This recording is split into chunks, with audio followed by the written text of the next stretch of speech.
Hi, this is Jennifer Vanderbeek from scrapsoflife.com, and this is the lovely wallpaper in our entrance hall in the pink gingerbread house that we bought this month. Thought we'd try and add some videos to the posts about the house, and today we're going to be working on a little bit of a problem that we discovered when we were up here last weekend, roughing it. We decided to come camp out because there's no furniture yet, but we had the basics. We had utilities, internet, an air mattress, and we discovered though that while we did have utilities, there's also a big plumbing leak under the house. So Todd is going to fix that this weekend, we hope, so that next time we come up here we won't have to fill buckets and manually take care of the facilities and stuff. We'll have a little bit more resources at our disposal.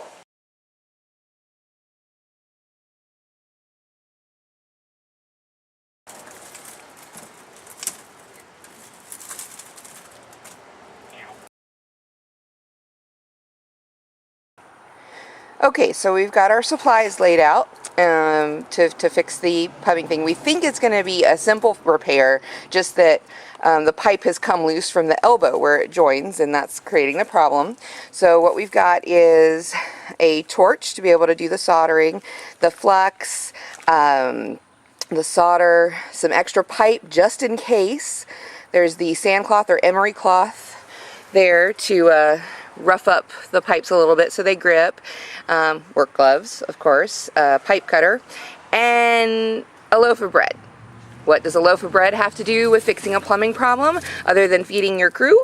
Todd, why don't you explain that? Well, it's an old plumber's trick that you take some white bread in case your pipe is leaking or dripping a little bit, which makes it difficult for the flux and the solder to adhere. You put a little piece of white bread inside each end of the tube, and that will absorb the water long enough for you to solder it. And using white bread, once you turn the water on, the pressure will disintegrate the bread that's in there, and it will come out your tap or out a faucet eventually.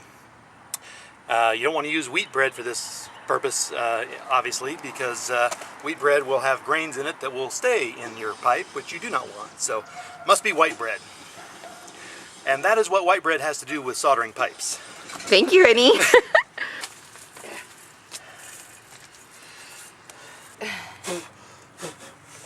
What I'm doing here is cleaning out the inside of the elbow. Cleaning out the old flux and solder, old solder that's in there that wasn't holding in the first place. Now, is this something that, the average home DIYer could do, or? Yes, I mean, it takes a little practice to learn to solder pipe, but yeah, it's actually quite simple. Thank goodness for that. Yeah. And is something that most DIYers do. When I was working at the hardware store, or the handyman PHE, we did this quite a few times and taught people how to do this. So. Excellent. And hey, if it saves you having to call the plumber, yes, like I was afraid we might have to do, all the better. And now that I can get to this one a little bit easier, I can clean it off as well.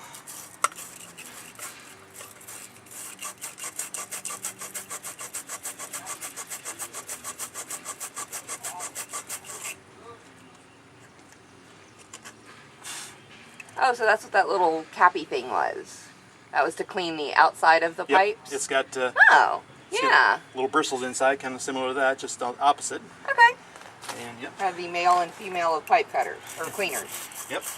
Cool.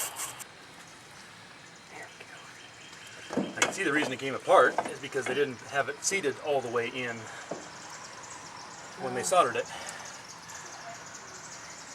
What about our theory that they were just sort of pushing it back together when it would? It's probably the case. Okay. Hard to tell that, but yeah. And it's hard to think of them living with the with that streaming out. With it streaming out, plus the lack of water pressure it provided, or impeded, or however you want to look at it. Ooh, we're going with the torch now. Well, not yet. I'm trying to melt some of the solder that's here. Okay. Because there's a big glob of solder on the pipe that is preventing me from putting it in all the way. again. Okay. So I want to see if I can clean that off a little bit so that I can seat the pipe inside the elbow fully. And scraping at it is taking quite a bit more time. So Work smarter, not harder. Just don't burn the house up. yeah. Because, yeah, be careful with the wood there. Yeah. So I got a low flame.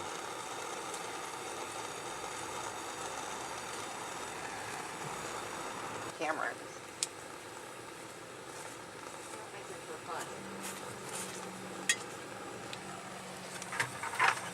There we go. Better now? Better now. Awesome. Oh, hey, yeah, that works. Big blob o solder is off. So hopefully now I can seat it fully in.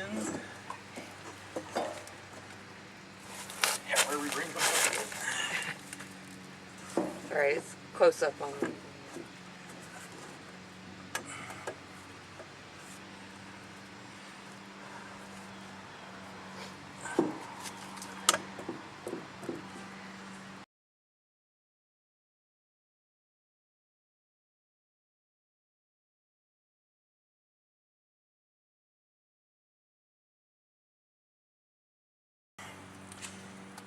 Now comes our French bread. Tear off a hunk of the white. Just the white part, not the crust. The part everybody likes. The good stuff, yeah. And we're going to stick that far down. Just to create a plug. Oh, careful, there's a buzzy thing under here with us now. Oh, so you do the plug on both ends? Probably don't need to do it on this end, but I'll go ahead and do it anyway. Oh shit, there it is. Ah. Nature. Evil. I don't like flying things. Especially when they have stingers. Now, how far do you have to push it in to make sure that it's not going to get in the way of the solder and all that stuff? Usually just far enough for your thumb or for your finger to Just push like it the in. first joint kind of thing? Mhm. Okay. About half an inch. Okay. Yeah, this is a new trick to me, and I don't know how many other people, so figure we might as well ask all these questions. Probably not a common trick, but I think it's genius. and then if it works, we'll turn the water on that's up here, right above us, and clean out the bread, and also clean out some of the water. Ah, with a bucket underneath. With a bucket, well, yeah, obviously with a bucket underneath. All right. Now then, get out our flux, which is usually a yellowish paste. Hold it up. Up. There we go. And I probably should have gotten some more at the store, but We'll hope it'll get us through this project. it's so thick I'm going to have to use my fingers instead of... Now, is it safe to touch? Yeah. So it's non-toxic as far as... Yeah, I mean, I wouldn't put it in my mouth or anything. Oh, but... yeah. No eating the flux. Got it. But, you know, it's not going to, like, burn your skin or anything like that. No.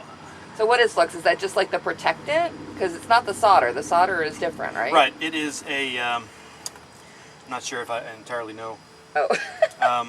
how to describe it. I mean, it's a... What does it do? What is its purpose? It is designed to evaporate, actually. Oh, okay.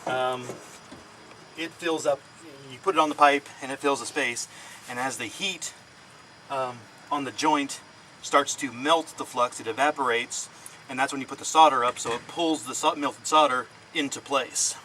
So as it's evaporating and leaving space, it is pulling flux into, or pulling the solder into the space. to replace it. Right? Okay. I vaguely want to say that's something like the way they do like encaustic metal casting and tile work, but Very likely. I could be wrong. We'll have to look that up. All right, so I got flux on both sides. Okay. And we will push the pipe back together.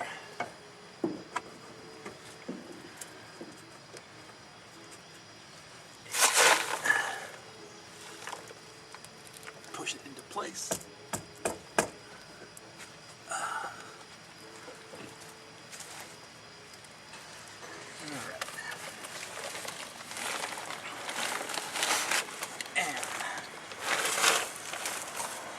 This is the more difficult part and the part that requires a little bit of concentration. So, alright. I'm going to unroll a length of solder. It's fairly sturdy, so it's easy to... It's like armature wire. Yeah. Oh, buzzing thing. Ah.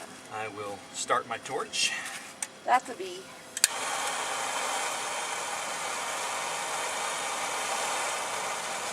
Here's a fairly good sized flame. Keep my solder to the ready. And get close enough where I can... You don't want to heat the right at the connection joint. You want to heat, in the case of an elbow, right in the middle of an elbow. If you're doing like a coupling, you would heat right in the middle of the coupling. So we're going to heat that up, keeping our torch on it, kind of away from the wood in the walls.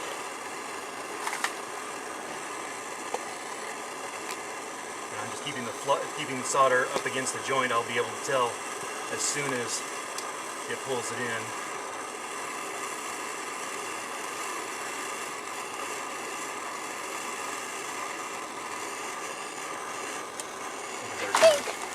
Torch here. Burn.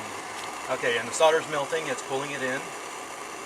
And making quite a bit of smoke in the process. Yep, just going to go around the entire elbow, kind of get the whole thing. And while I'm at it, I'll just get up here. It smells kind of like a candle wax burning, so I guess that's the flux. Yes. It is a waxy substance, yes. That would make sense then. Yeah. All right. And that is all it is. Wow, that's it? That's it. Awesome. Now then, we'll just let that cool for about 5 minutes. And then we'll be able to test it with the water, turn the water back on, and make sure that it has successfully closed. And also check to see if there are any other leaks around here. Crossing our fingers that there is not. And if there are, hopefully they will be an easy fix as well. Yeah. Hey, I got confidence in you.